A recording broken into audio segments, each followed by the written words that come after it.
Kenapa Allah kemudian mengawali dengan 254? Coba kita lihat perjalanannya ya. Dari 254 sampai ke 261 ini jauh sekali. Terkandung makna eksekusi dulu saja kalau kalian percaya. Lihat penawaran belakangan, mikir belakangan, tahu peraturan belakangan, semua belakangan. Allah minta ente kalau percaya, lakuin aja dulu. Do it first. And then let think. Nanti mikirnya. Jangan think first and then do it. No. Yang pertama adalah sami'na wa ta'na, anfiku. Allah menyeru dari awal sudah. Allah emang percaya, anfiku. Sebelum datang apa? Sebelum datang kematian. Takutnya belum sempat ente ngebaca penawaran, udah mati duluan. Patungan usaha. Ini yang kemudian kita buka kan. Peluang untuk saudara-saudara punya hotel, haji dan umroh. Kalau ente punya duit 12 juta, sini. Sekarang malah udah naik kalau nggak salah 14 juta. Nyesel dah tuh yang dulu punya duit 10 juta. Aduh kenapa nggak dari kemarin, emang gitu. Untuk urusan penawaran dari Allah, Allah menyuruh kita jangan pakai pikiran. Pakai aja dulu hati yang percaya, hati yang beriman. Sebelum datang itu kata Allah, min qabli ayyatiya yaumul la bay'un fihi wala khullatun wala syafa'ah. Sebelum datang persahabatan yang enggak lagi berguna, perniagaan yang enggak lagi berguna. Siapa sih yang bisa sedekah? Yang bisa sedekah itu cuman orang yang hidup. Kalau udah mati dia terima nasib. Kalau bininya kayak sahabat kita. Ada saya punya sahabat, subhanallah tuh istri, masya Allah. Dia sedekah tuh 500 juta untuk satu pondok. Cang. Begitu sedekah 500 juta, malamnya didatangin istrinya. Didatangin suaminya. Almarhum suaminya datang pada dia. Dalam bahasa Indonesia, mimpinya bahasa Jawa nih.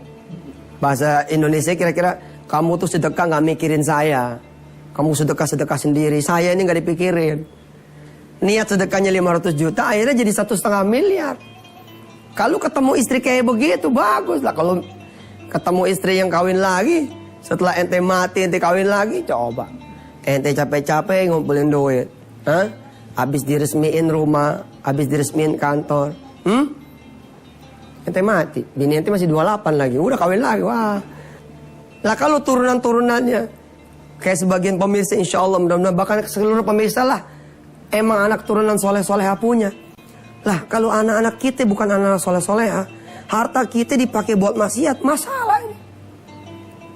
Sebelum kematian datang kata Allah, eksekusi itu sedekah.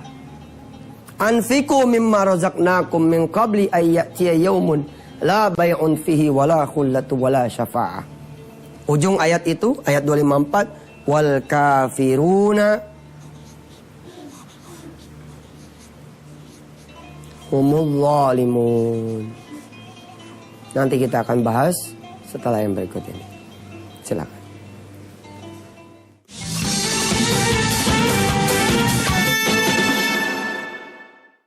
Cakep ya. Jadi Allah tuh mau nawarin sesuatu cakep. Allah nggak maksa loh. Nanti ketemu ayat la ikraha fiddin. Nggak ada paksaan. Lo mau sedekah ya buat lo sendiri. Kamu mau sedekah buat kamu sendiri. Bapak ibu mau sedekah buat bapak ibu sendiri. Nggak mau nggak apa-apa Allah bilang. La ikraha fiddin. Tapi Allah berulang-ulang nanti mengatakan seperti ini. Wal kafiruna humudz zalimun. Orang bodoh yang menolak. Belum ada kan Quran terjemahan Betawi ya? Terjemahan Betawinya itu wal kafiruna humudz zalimun. Orang bodoh. Yang menolak tuh orang bodoh. Ente dagang coba untungnya berapa setahun? 200 juta, 300 juta. Laba bersih. 2 miliar, 3 miliar laba bersih. Lalu Allah datang. Siniin. Aku kaliin 10 kali lipat. Bahkan 700 loh. Nggak ada tuh. Di 10 kali lipat tidak ada ya ayyuhalladzina amanu. Begitu juga di 261 nggak ada. Tapi jangan lupa sebelum 261 ini, rangkaian ayatnya ketemu 254. Di 254 ini ketemu ya ayyuhalladzina amanu. Ente punya untung 200-300 juta. Allah datang nih, sinin deh. Dari 200 berapa kira sini? Dan Allah tuh selalu begitu, sopan bener. Aslinya kan Allah minta yang gede. Allah minta yang gede pemirsa. Sebagaimana sholat malam, Allah mintanya sepanjang malam. Nggak percaya, tengok aja Al-Muzammil. Ya ayyuhal muzammil, qumil laila illa qalila, nisfahu aw inqus minhu qalila, aw zid alaihi warattilil qur'ana tartila.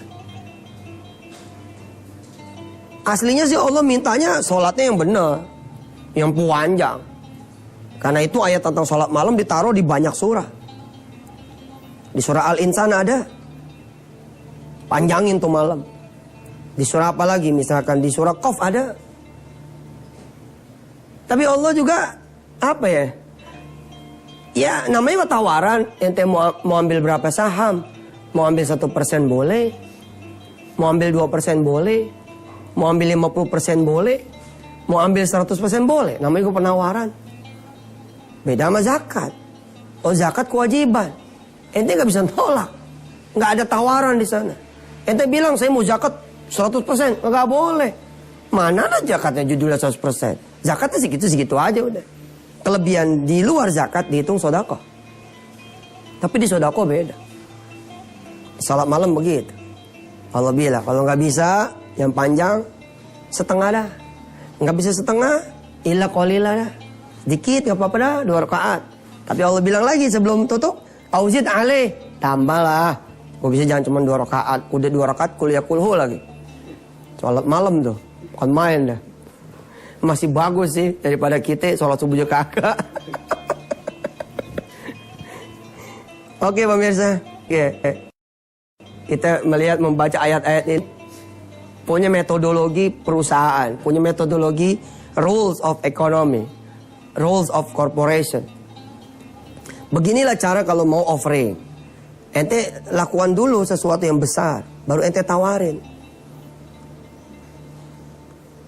Kalau ayat ini diberlakukan di properti, ini bakal tumbang nih properti. Kalau ayat ini dijadikan panduan properti, nggak bakal terjadi seperti sekarang ini. Terjadinya seperti di Cina. Di dunia properti itu, tanah belum dimiliki, rumah belum dibangun, apartemen belum berwujud. Di Indonesia udah bisa dijual. Kalau menurut ayat ini, nggak boleh begitu. Yang benar harusnya bangun dulu, aturin dulu, bangun dulu. Nah di Cina udah begini, di negeri Cina udah begini. Nggak boleh ente bangun dulu baru jual, penuhin dulu. Allah udah melakukan sebenarnya. Allah penuhi dulu kebutuhan kita, bat. Nanti ketemu nih ayatnya.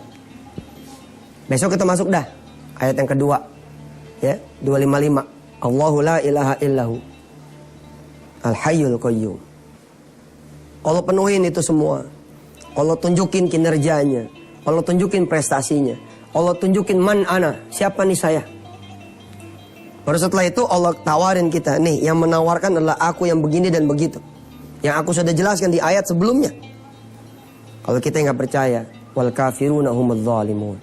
Kita termasuk orang-orang yang bodoh. Usaha setahun loh. Ente nabung nih sejuta, 12 bulan, 12 juta. Allah bilang, pengen beda gak? Tabungannya tidak jadi 12 juta setahun, pengen gak? Kalau pengen nabungnya jangan di bank. Dapat 1 juta masjid A, dapat 1 juta masjid B, dapat 1 juta janda tua A. Nanti lihat di bulan ke-12. Bukan 12 juta, tapi dikali 10 atau dikali 700. Bismillahirrahmanirrahim. Ya Allah Rahman Rahim, salli wa sallim wa barik ala Sayyidina Muhammad wa ala ali Sayyidina Muhammad. Astaghfirullahaladzim wa natubu ilaih. Jangan sampai kami digolongkan olehmu sebagai golongan orang-orang yang kafir, yang menolak akan janjimu, menolak akan tawaran darimu. Dan juga jangan sampai kami disebut orang-orang yang zalim, orang yang bodoh, orang-orang yang menganiaya diri kami sendiri. Rabbi fir lana dzunubana wa kaffir 'anna sayyi'atina wa tawaffana ma'al abrar. Ya Allah, jadikan semua pemirsa yang TV ini, ya Allah, yang melihat tayangan ini langsung maupun tidak langsung, belakangan, dan yang tidak melihat tayangan ini, dari segala kaum muslimin muslimat, mukminin mukminat, menjadi orang-orang yang bisa bersedekah. Apakah sedekahnya kecil atau besar, jadikan kami menjadi orang-orang yang bisa bersedekah, ya Allah, dan bayar kami dengan ridhamu. Wassallallahu ala sayyidina Muhammad wa ala alihi. Alhamdulillah rabbil alamin. Pemirsa, ditunggu sedekah wakaf Qur'annya. Kita punya program pengen membagikan ke 100.000 santri atau pelajar yang punya komitmen untuk menghafalkan Al-Quran. Jadi kita tidak akan bagikan Quran wakaf kepada mereka yang begitu saja. Jadi terima tapi tidak ada komitmen. Kita akan bagikan insya Allah kepada sekolah-sekolah, kepada madrasah-madrasah yang siswanya atau santrinya punya komitmen menghafalkan Al-Quran. Saya mengundang, silakan saudara tukar motor saudara, mobil saudara, rumah saudara, duit saudara dengan Quran wakaf. Insya Allah mudah-mudahan menjadi berkembang berlipat-lipat. Dalam waktu yang sama saya pun menawarkan kepada semua sekolah dan madrasah yang pengen mendapatkan Quran wakaf dari kami, dari jamaah Antv dan yang percaya kepada kami, silakan layangkan identitas dari sekolah Anda ke email yang berikut ini. Silakan dilayangkan sama identitas, berapa jumlah muridnya, berapa jumlah santrinya. Tapi ingat, tolong ada komitmen dari saudara bahwa saudara ketika menerima Quran wakaf dari kami, sekolah saudara menjadi sekolah tahfiz, pesantren saudara menjadi pesantren tahfiz, madrasah saudara menjadi madrasah tahfiz. Ditunggu ya. Assalamualaikum warahmatullahi wabarakatuh.